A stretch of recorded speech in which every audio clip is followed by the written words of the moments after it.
Imagine se uma nave alienígena do tamanho de uma cidade surgisse sobre o seu país. Fala pra mim quanto tempo levaria até você começar a ficar com medo. Horas, minutos ou segundos? Porque quando eles chegaram, ninguém sabia o que eles queriam. Ninguém sabia se eram soldados, exploradores ou o início de uma invasão alienígena. Imagina o estado de pânico da população. E quando os soldados finalmente entraram naquela nave, encontraram milhares de alienígenas. Criaturas completamente diferentes de nós, biologicamente diferentes, donas de uma tecnologia e de um armamento bélico tão poderoso que não conseguíamos compreender. E foi nesse momento que a decisão foi tomada. Esses aliens não poderiam viver entre nós. Então foram isolados, confinados e separados. Nos disseram que era por segurança, pelo menos. Seria por medo de doenças, ou de sua aparência diferente, ou da sua tecnologia avançada e suas armas mortais? Olha, talvez sim. Mas existe uma pergunta que quase ninguém fez na época. E se o perigo nunca tivesse vindo do céu? No vídeo de hoje você vai conhecer a história e a biologia dos alienígenas de Distrito 9 e conhecer um vilão muito mais poderoso do que esses próprios extraterrestres.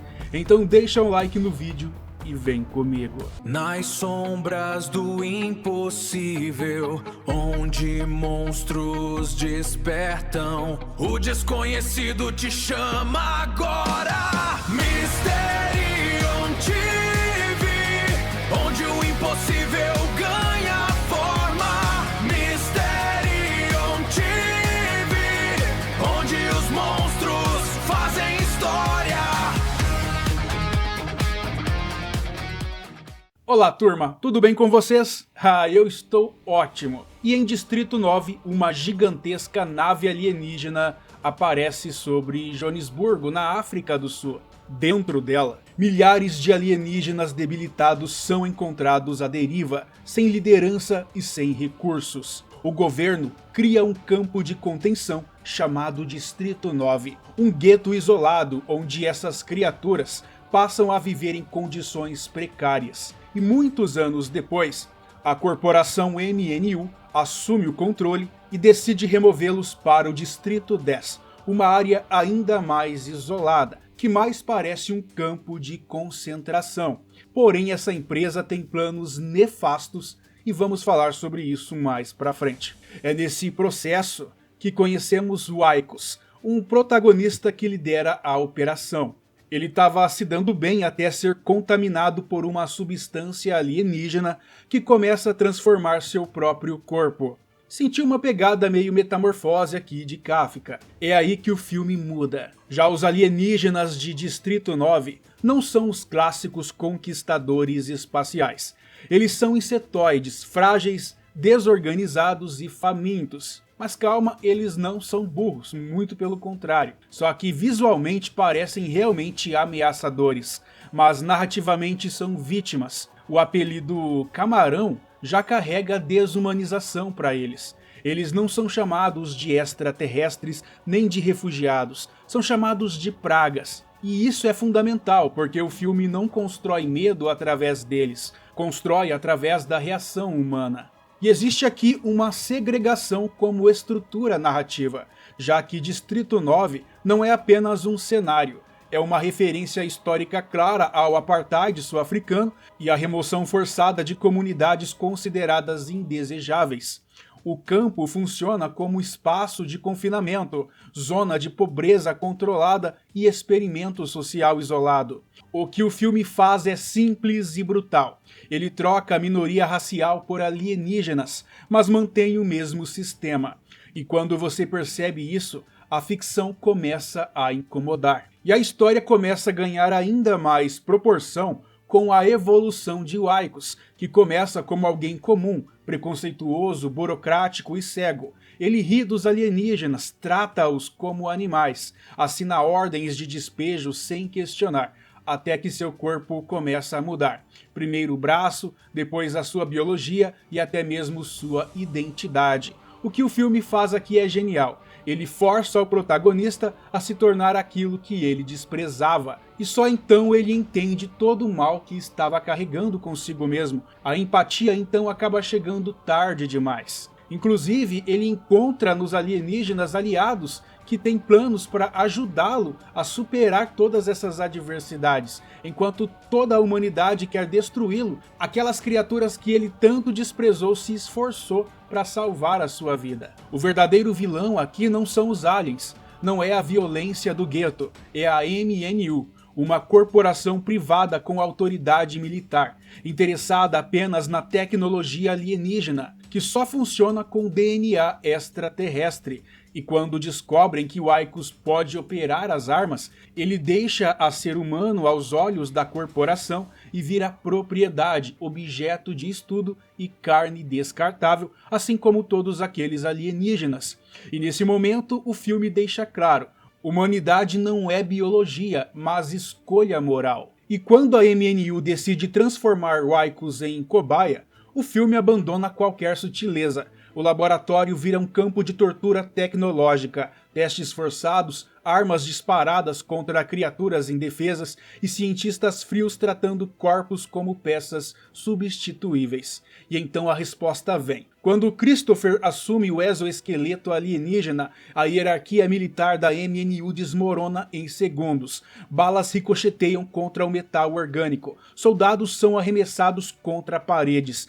Veículos explodem sob o impacto das armas gravitacionais que distorcem carne e aço como se fossem papel. O campo de batalha vira caos total. Gritos, tiros e corpos para todo lado. A tecnologia alienígena que antes era objetivo de estudo se transforma em instrumento de retaliação. E pela primeira vez, com muita satisfação de quem assiste, a MNU prova de seu próprio experimento. A fuga não é silenciosa, é guerra urbana. Helicópteros sobrevoam os barracos, enquanto os soldados cercam o distrito com fuzis apontados para qualquer coisa que se mova. A MNU não quer prender, quer recuperar a propriedade. Já o Icarus corre entre destroços, ainda em transformação, enquanto tiros cortam o ar e arrancam pedaços de metal das estruturas improvisadas. Cada passo é perseguição, cada esquina pode ser execução. E quando o exoesqueleto volta ao combate, a vantagem muda de lado. Um disparo alienígena atravessa um blindado como se fosse papelão. Um campo gravitacional ergue homens armados no chão antes de arremessá-los violentamente contra o concreto. Não é heroísmo aqui, turma, é sobrevivência brutal. E no meio do caos fica claro, a MNU não está lutando por segurança ou por paz, ela está lutando por ambição, por controle. E aqui a humanidade acaba observando uma coisa muito importante. É seguro então afirmar que esses aliens estão na Terra não por desejo de dominá-la, porque se eles quiserem, eles poderiam usar toda a tecnologia deles para dominar todo aquele local. E aí vem o grande tapa na cara da MCU e de toda a humanidade, já que existe algo que o filme deixa implícito, mas nunca declarou abertamente. E vem à tona nesse final, já que se aqueles alienígenas quisessem destruir a humanidade, eles poderiam. Só não fizeram porque vieram em paz e acabaram sendo humilhados daquele jeito. A tecnologia deles é absurdamente superior. As armas manipulam gravidade, explodem veículos blindados com facilidade, rasgam metal como se fosse papel. Um único exoesqueleto é capaz de enfrentar tropas inteiras. Mas em nenhum momento vemos estratégia de invasão, nenhum plano de ocupação, nenhum ataque coordenado contra as cidades humanas. O poder está lá, a capacidade de aniquilação existe, mas esse não é o objetivo. Eles não vieram como conquistadores, vieram como sobreviventes. E talvez o verdadeiro desconforto do filme esteja exatamente nisso. A ameaça nunca partiu deles, mas do ser humano, já que sabemos muito bem da nossa capacidade de fazer o mal. O formato híbrido de falso documentário desse filme dá essa sensação incômoda de realidade. Entrevistas, reportagens, imagens tremidas, tudo parece plausível. Isso não é apenas estilo. O filme quer que você sinta que aquilo poderia acontecer e talvez já aconteceu, mas não com alienígenas. E quem sabe um dia não aconteça, né? Com extraterrestres. Mas a cereja desse bolo é que o filme usa extraterrestres para expor algo profundamente nosso. Quando algo é diferente, não tentamos compreender, tentamos controlar. E se não conseguimos, isolamos. O preconceito aqui é caos, é sistema, é burocrático, é algo assinado, organizado e transmitido como se fosse normal. O Aicos não representa essa indiferença comum, mas alguém que só enxerga a injustiça quando se torna vítima dela. Pois é, e no final nada realmente muda. O sistema continua, a segregação continua, resta apenas uma pergunta incômoda. E se a nave aparecesse amanhã? Agiríamos diferente ou só mudaríamos o nome do distrito? Existe uma reflexão simples que expõe muito sobre nós. Ninguém hesita em salvar uma borboleta, mas quase ninguém hesita em esmagar uma barata. A diferença não está na vida, está na aparência. Talvez a empatia humana não seja guiada apenas pela moral, mas pela estética. E em Distrito 9 as criaturas não parecem dignas de compaixão, e talvez seja exatamente por isso que ninguém as vê como iguais. É triste, né? Saber que a gente vive em um mundo assim. No Mistério TV a criatura ganha voz. Dinossauro híbrido lutando entre nós. T-Rex mutante pronto pro embate armado. Do espaço profundo ao horror do cinema. Predador na selva, Xeno na escuridão. Kaiju desperta causando destruição. Se é mistério, criatura ou conspiração, aperta o play e mergulha na escuridão.